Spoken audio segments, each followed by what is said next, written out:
Hello and welcome to the MOOCs course on Introduction to Sociology 2. And today's topic of discussion is waves in feminism. Well, in the previous lectures, we have already talked about feminism. We have tried to clear our concepts about various concepts about feminism. We have tried to see how the historical development of feminist perspectives have taken into place, and also we have tried to see the various principles of feminism. Now we will be talking about the waves of feminism.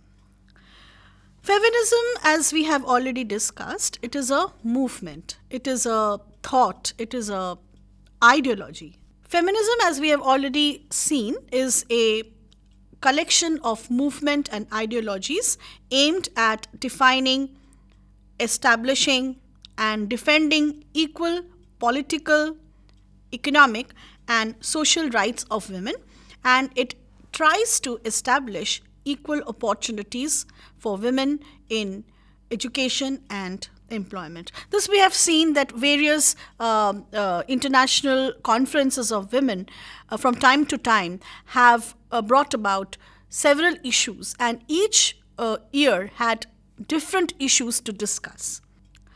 So, thus, based on the needs and situations, feminist perspectives have been changing from time to time. And they are adopting new strategies, new agendas, and they are exploring ways to fulfill the requirements of the women folk of our society. So, rather, it is important right now to understand that women's requirement is prime, and this needs to be addressed. The history of modern Western feminist movements is divided basically into four waves. The first wave, it refers to the concept that other theorists simply do not discuss or even to the movement of the 19th century to 20th century.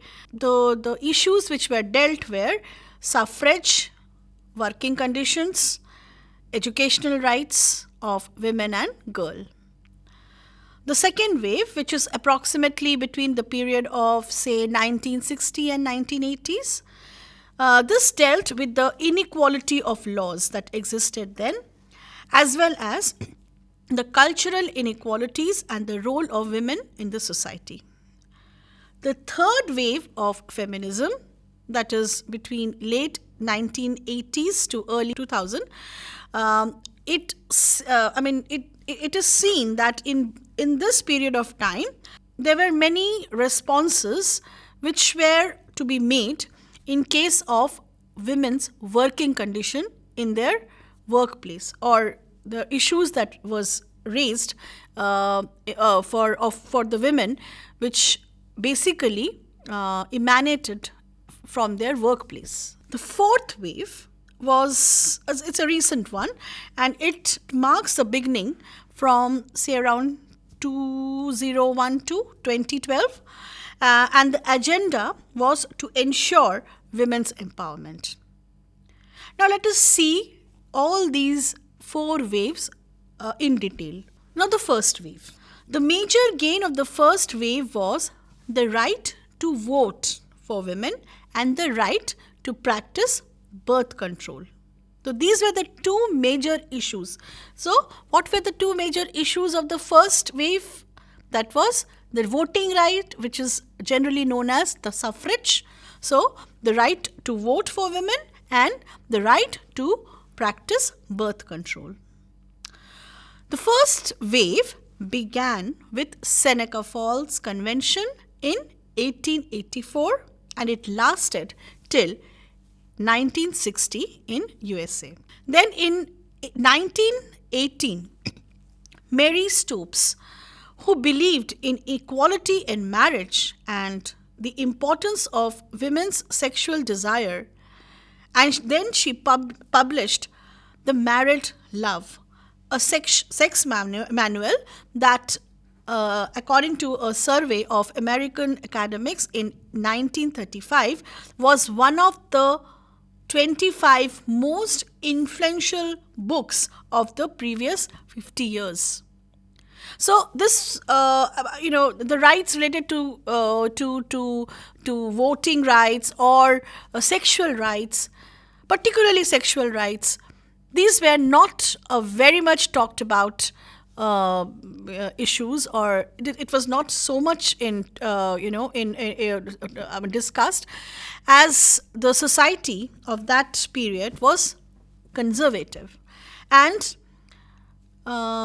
people could not even talk about their rights related to their, women particularly, they refrained from discussing about their reproductive rights, or talking about their sexual rights, or for that matter, any kind of exploitation that took place against her.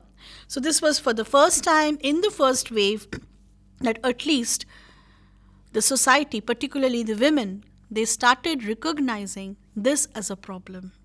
So these two issues were the main issues, or the most important issues which we can understand from the first wave. That is, the women started talking about their voting rights, and so the suffrage movement started, and they also talked about their rights to their reproductive rights. So they started talking about the rights related to birth control.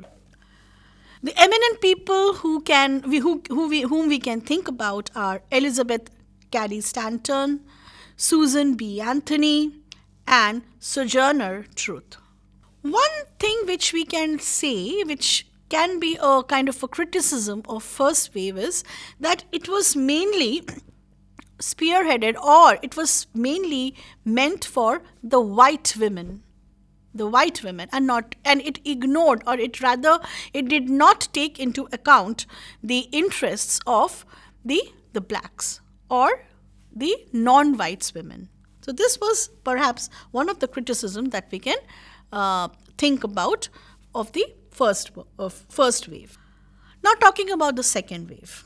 The second wave, which from the period, say, of 1960 to 1980, this dealt with the inequalities, issues related to inequalities of law, as well as cultural inequality and the role of women in society. So it was basically just not the political issues, the political right issues.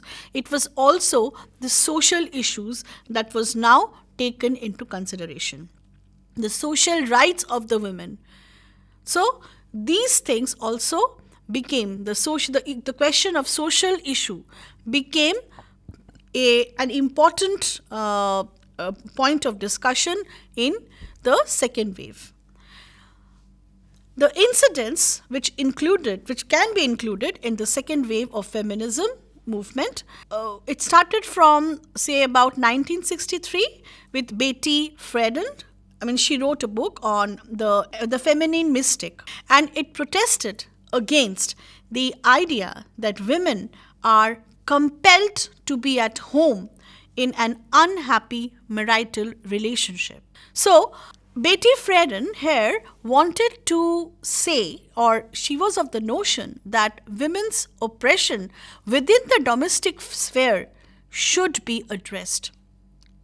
And women can not be allowed, or we cannot allow any kind of violence against women within the closed door. You see, what happens is, when a person is treated badly or maltreated within the closed doors, the person does not, or the kind of violence which takes place on him, on the person, does not gets public. It is not revealed. People don't know about these violences, or all kind of the torture that the person undergoes, because it happens in the private sphere, and whatever happens in the private sphere is private, and it cannot be brought into the public sphere, or people do not remain completely unaware of whatever is happening to a person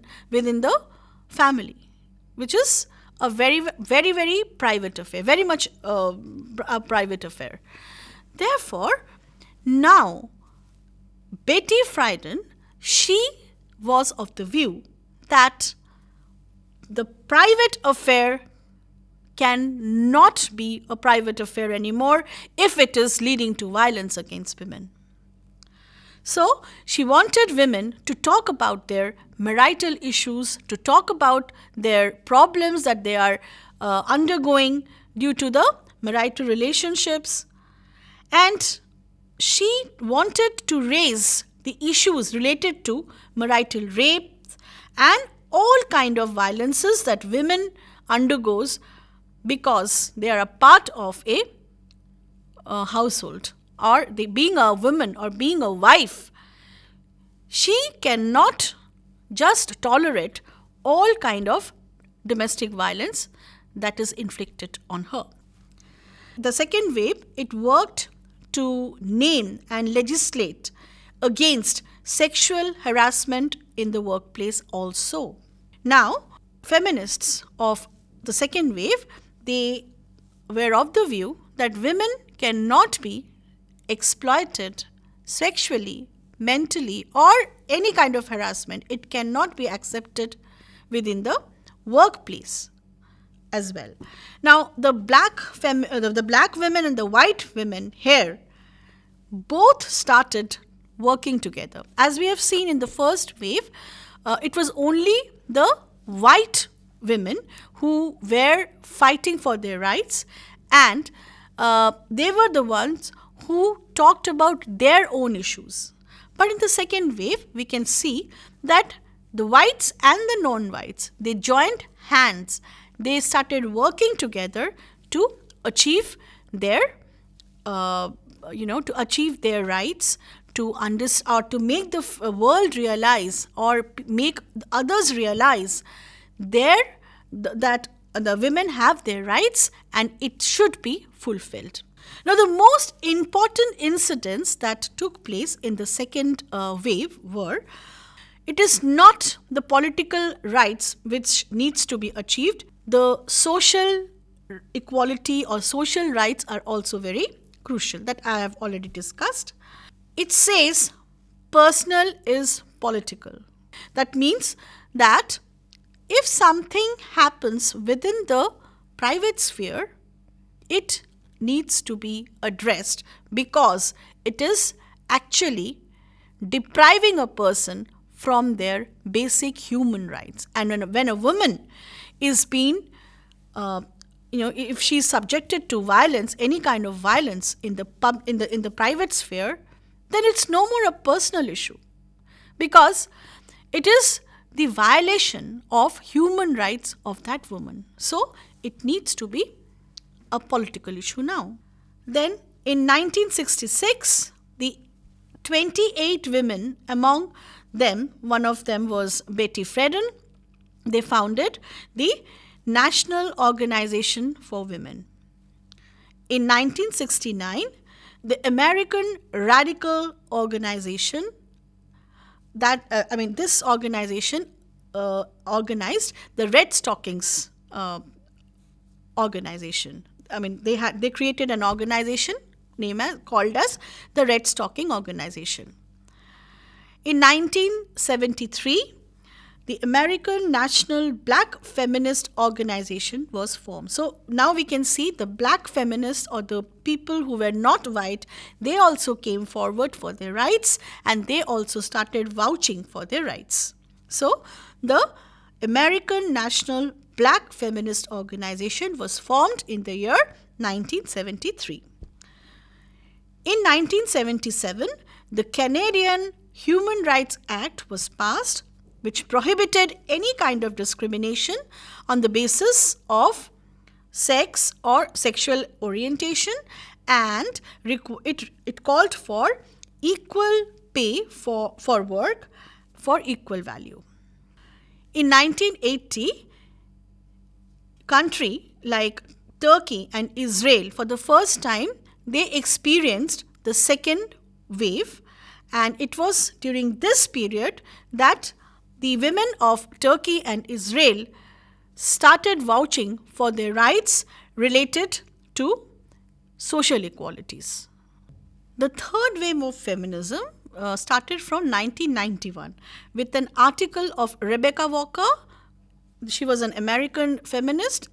She wrote a book or article, Becoming the Third Wave. And another incident which took place during this period was the Anita Hill case of sexual harassment at workplace in 1991. So these two incidences basically marked the beginning of the third wave. Meanwhile, the second wavers, they loved calling themselves as women with dignity, while the third wavers appreciated to be addressed as girls who were young, energetic, with new ideas and heading towards empowerment. Some of the very important incidents that took place in the third wave of third feminism or in the third wave of feminist movements were in 1994, the Gender Equity in Education Act, it became the law in the US. It banned sex role stereotyping and gender discrimination in the classroom. 1994, yet another law was passed in USA, that was the Violence Against Women Act. The Violence Against Women Act was another crucial act which was passed in the year 1994 in USA. So these two acts said clearly that women should be eligible, or they are entitled for education, and no discrimination on the basis of gender can be encouraged or can go on. Another law which was enforced was the Violence Against Women Act.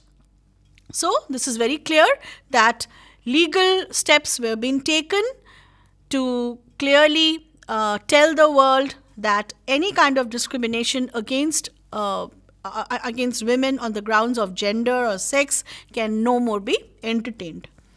In 1995, the fourth World Conference on Women was organized in Beijing. There also several issues related to women's rights was discussed, and very crucial issues related to, say, education, their right to health, their right to their reproductive right. And this was a period when women were told, or women were made to realize that it is their body and they should have control over their body. So having control over their body became an important issue of discussion during these conferences. Then in the year 2007, the Gender Equality Duty of the Equality Act 2006 came into force in UK. Then in the year 2008, in Norway, it was said that all companies should have 40% women in their boards. It became important for the various companies to take the decision that it became a mandatory part to include about 40% of the women in their boards, so that they can also take decision and run companies. So this was the employment, this was to encourage economic empowerment of women, educational empowerment of women. So now, slowly, the world was going, or was calling for, the empowerment of women. So from the beginning of the first wave, the issue was suffrage or the voting rights. Then slowly it was the social rights that are being often infringed, or women are often often deprived of their rights within the household. Within the household chores, or that they often become deprived of within the four walls. That was the issue which was taken up in the second wave. While in the third wave, important laws were passed which said that no women or nobody, and particularly women, should be discriminated on grounds of gender in the educational institution or within the classroom setting. And the important law on Violence Against Women Act was also passed during this phase. So we have come across, or we have learned about these three waves. The fourth wave, it has perhaps started from the Me Too movement. Okay, so the fourth wave, probably it arrived in say around 2012, 2013, if you all remember, in the various social networking sites, or in social networking areas, we were finding this Me Too movement. So that was it. Like it encouraged women to talk about any kind of exploitations that they might have experienced publicly. So it was the time that women should publicly talk about their problems, or challenge the world, challenge the patriarchal society for victimizing her sexually and exploiting her mentally. So people here said that perhaps the fourth wave, this particular wave, the fourth wave, it began online, and where social networking sites were greatly used to take up issues related to women oppression and protest against all kind of injustice which is done against them. So these were the four waves. And another thing which I would like to share here is that COVID, the recent COVID waves that had already taken place, we know that it also had a direct impact on the women of our society. Maximum, or lot of incidents of women subjected to domestic violence, child marriage, girl childs getting married at an early age. So all these examples were, rampantly there in the newspapers. So perhaps this was also, COVID also became a reason and also a contributor to the fourth wave, where women talked about these exploitations which happened during this era. Now, since we have talked about these waves, the four waves that we have talked about, we have tried to see how in various phases the ideas of women's issues have been changing. It is time for us to know some of the feminist theories now relating to the waves. The main feminist or theories that we can think about are the liberal feminism, radical, socialist, Marxist, black, and Dalit. The liberal feminism are concerned with extending to women the liberal values of liberty, equality, and justice through legal and social reform. It was, during the period of Enlightenment era, when people were, getting aware of their rights.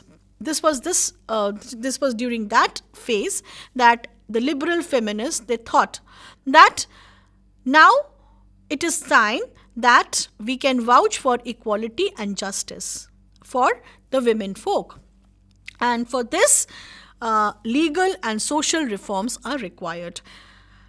While the radical feminists, they were anti-male, and they believed, or they straight away, they blamed patriarchy to be responsible for all kinds of oppression or all kinds of exploitation of women.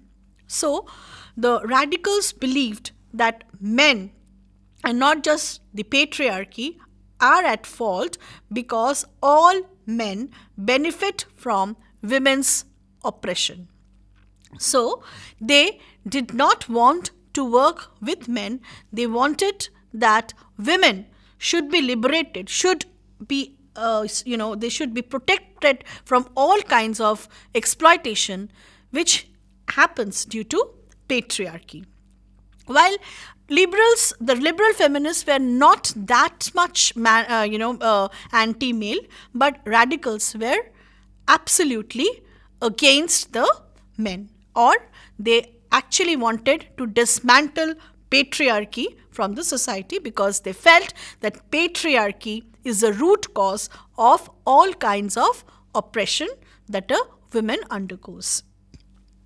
Then the socialist.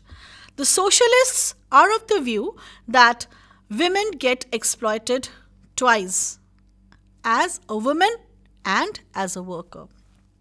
They felt that women gets exploited because she is a woman by sex. She's a woman and she has a body and she's a commodity. Therefore, she's exploited, and also in the work area where she's working or in the economic sphere, she is being belittled because she is thought to have, to be weaker and not equal to the men.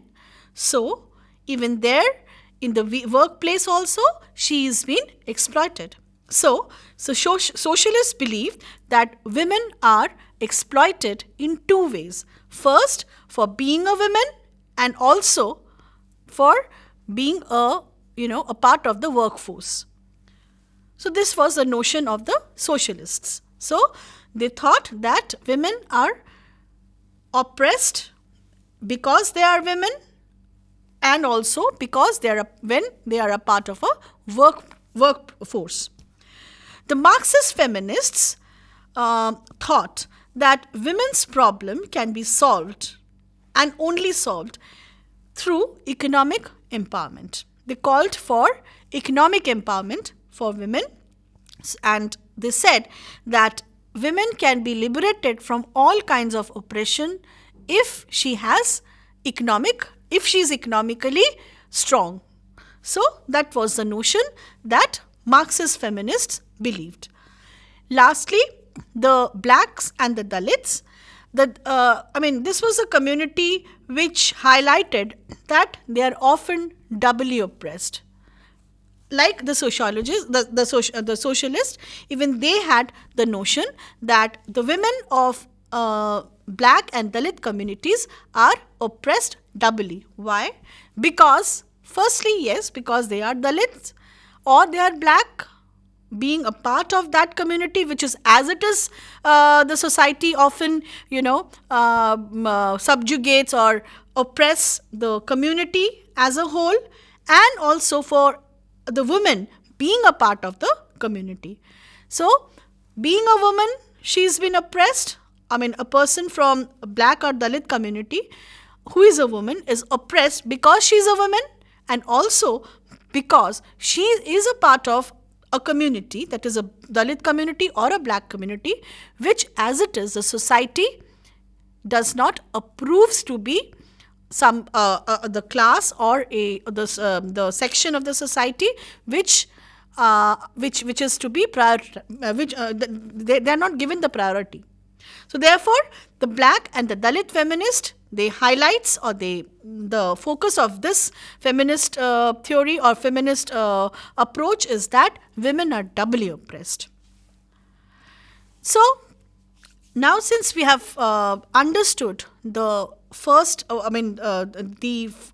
four waves, we can say, while summing up, that the first wave was completely about the voting rights or the political rights. It also talked about the rights related to the birth rights, the birth control measures. So that was about first wave, and it was basically the ideas was basically meant for the white women, and it did not take into consideration the the interest of the other women or the non-whites. While the second wave, it talked about social equality.